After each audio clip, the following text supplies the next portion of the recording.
हमर पातर पियवा हो हमर पातर पियवा बड़ी मजेदार हो खबर बड़ा रस मिलेला हमर पातर पियवा बड़ी मजेदार हो खबर बड़ा रस मिलेला आय हाय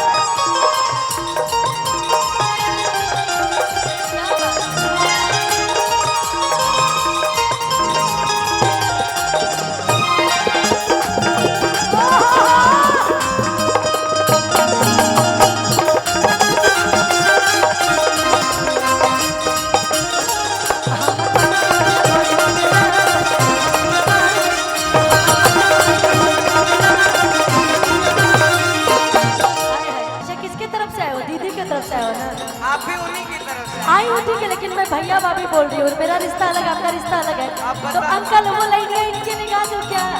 आपकी परमिशन हो तो। हेलो रिश्ता आप बिगाड़ी ठीक है। अरे बेटा आपसे ही तो बोला मुझे। बात सुनिए हम लोग आए बाबा तनी रुको हम लोग आए हैं लड़की वालों की तरफ से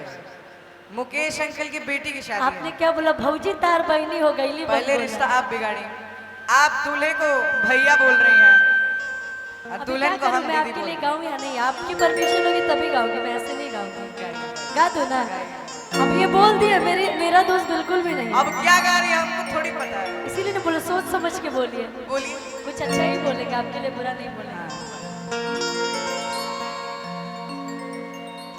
और कहीं कहीं पीछे ही बानी ना ना ना सुनी हाँ गायब था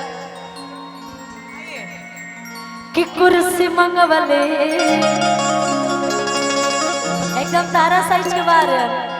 कि तारा पिछवा के नाप के बैठा चाप के कि कुर्सी मंगवले कि तारा पिछवा के नाप के बैठा चाप हो गया भाई आवा आपने बोला तो मैं गा कि कुर्सी मंगवली तारा पिछवा के नाप के बैठा चाप के कुर्सी मंगवली तारा पिछवा के नाप के बैठा चाप आरे बैठा चाप ना लगल हटार बाप के बैठा चाप के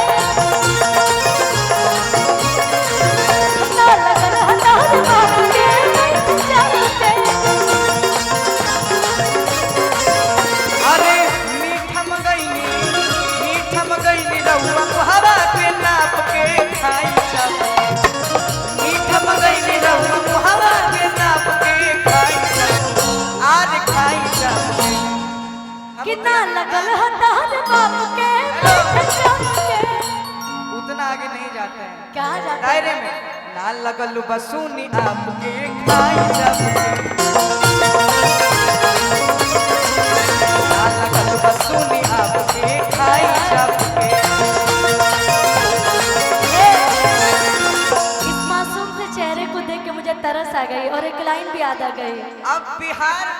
तू हमर जान हवा तू ही परान हवा तू हमर जान हवा तू ही परान हवा बहुत काट के हम करे जा अरे ए करे जा कि कर हम फेंक दी हले जा ले जा कर हम फेंक दी हले जा कर हम फेंक दी हले जा देखिए बिहार में बानी जाता बिहार के लोग शिकारी गीत गाँव में तो क्यों ना जीती लेकिन आप कहनी कुर्सी मंगवनी तहरा पीछा खत्म हो गया वो दूसरे टॉपिक पे आ गए लेकिन ये गोरी ठीक न कइलू काम गड़बड़ा दिहलू गोरी ठीक न कइलू काम गड़बड़ा दिहलू जब भाव है तो भाव में चलिए एक ही नाद पर एक ही नाद पर गोरी ठीक न कइलू गोरी ठीक न कइलू काम गड़बड़ा दिहलू गोरी ठीक न कइलू काम गड़बड़ा दिहलू एक ही नाद पर एक ही नाद पर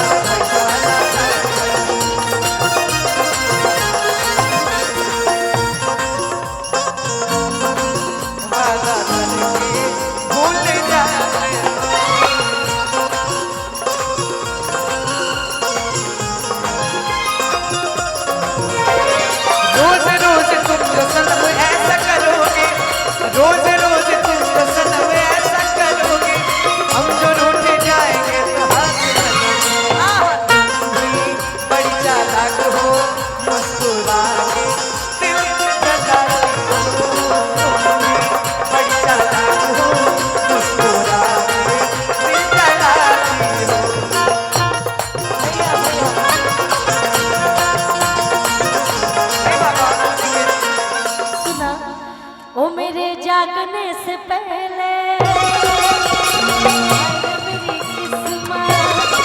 ओ मेरे जागने से पहले हाय रे मेरी किस्मत सो जाते हैं मैं तेरे कदमों में, देर हो जाती है देर हो जाती है। अब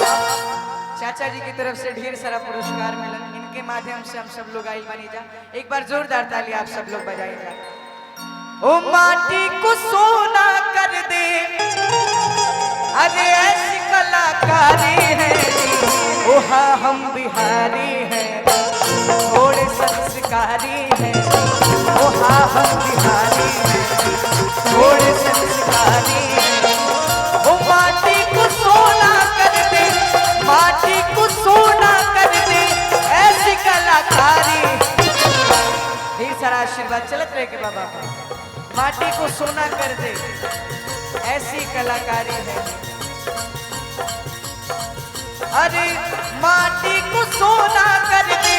ओ माटी को सोना कर दे, ऐसी कलाकारी।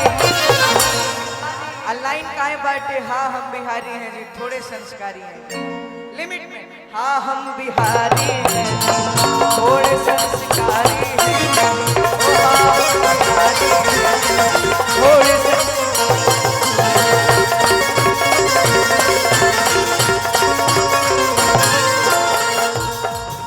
और बहुत सारा गीत आइल बा हमारा भी। चुलबुल भैया। एगो गीत अभी बहुत अच्छा चला था, नया में बा, और स्केल हम चेंज कराई टी शर्ट। ये लाइन मैंने कभी आपके लिए नहीं बोला था, लेकिन आपने मुझे मजबूर किया ये लाइन बोलने के लिए। Continue continue. अरे सुट बुट पेन्हला से हीरो न कहई बाए, अरे ये बबू तू तो लफुए कहई बाए बबू।